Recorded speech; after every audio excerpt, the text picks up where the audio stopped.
Hi, welcome to the International Space Station. I'm Expedition 20 astronaut Dr. Robert Thirsk. And I'm in the Node 1 module of the station. And this is the Advanced Resistive Exercise Device, better known to my crewmates and I as ARED. Now ARED probably looks like something from a gargantuan movie or from some science fiction horror movie, but it's actually probably our favorite exercise machine on board the station. And it's a mechanical engineer's dream. But a little bit more about ARED later. I'd first like to talk to you about muscle atrophy. You know, living and working in space is one of the most unique experiences that a person could fulfill. Living here is probably the pinnacle of my professional career. But you never get something for nothing. Living in a weightless environment has an impact on the human body. Every single organ system in the human body is affected, including the musculoskeletal system. Now, certainly astronauts are busy as we carry out our routine duties aboard the space station each day. We're always in motion, but we don't have to fight the gravity force that we do on Earth. Moving about on the station is very easy with just the slight touch of a finger.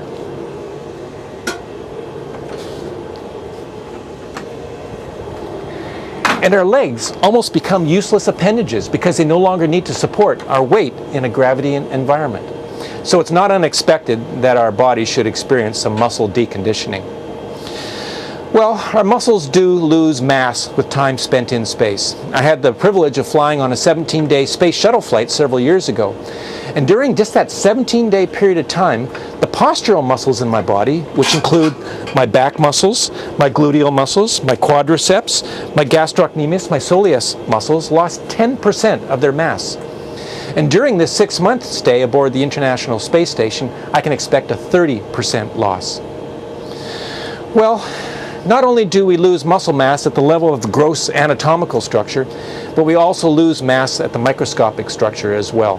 The muscle fibers decrease in size.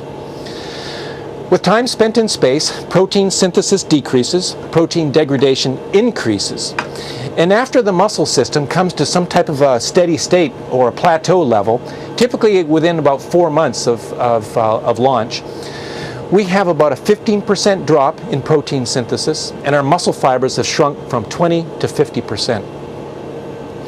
Well, we also lose strength as well as mass in our muscles. We measure strength in our muscles with a torque velocity dynamometer pre-flight and post-flight. For example, when we measure strength at the level of the knee, we find that after a short duration space flight, we'll lose about 10% of the torque that our knee can apply in extension. After a longer duration flight, we can lose up to 30%.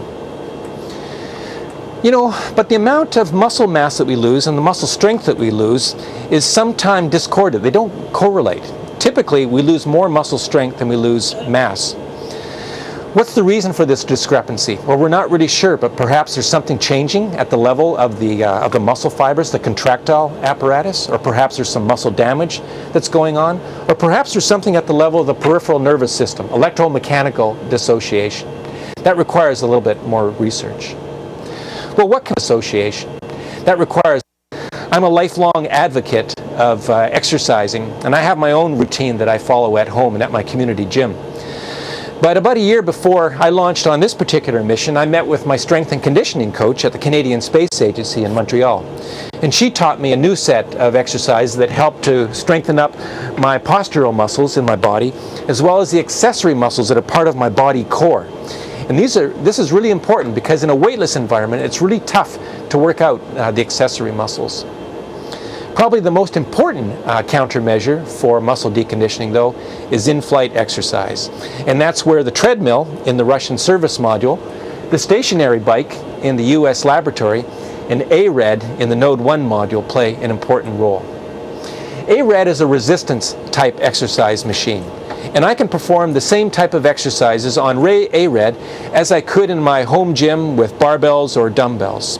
So I can perform deadlifts, I can perform bench presses, shoulder presses, heel raises, bicep curls, tricep curls, abdominal crunches, and as you saw a minute ago, I can also perform squats as well. ARED is unique though. It works in a weightless environment, so I can't increase the resistance by changing the weight stack or putting on more plates onto a barbell. Instead, ARED makes use of vacuum. And I work against the resistance provided by these two vacuum cylinders here at forces up to 400 pounds. A very, very good machine. Well, the Russians have countermeasures as well. This is a penguin suit.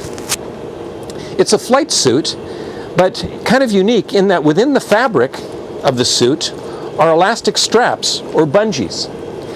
And when I allow myself to completely relax while wearing a penguin suit, all of the major joints in my body curl up or flex up into something like a fetal position. So if I'm going to my body curl, I need to exert a tonic force of extension at all of my major muscle joints. And the Russians feel that this type of tonic muscle force is helpful in preventing muscle deconditioning. And then finally, there's post-flight muscle rehabilitation. When I get back from spaceflight, after 6 months on board the space station, I can expect some muscle soreness. I can expect tight hamstrings, tight calf muscles, and symptoms of plantar fasciitis as well.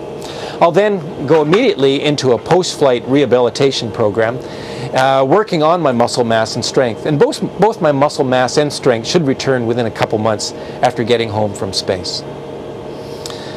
Well, I hope you found the topic of muscle deconditioning in space interesting. That's all we have today from the International Space Station, but tune in again in the days to come and we'll talk about some of the other effects of the weightless environment on the human body. I better get back to my workout.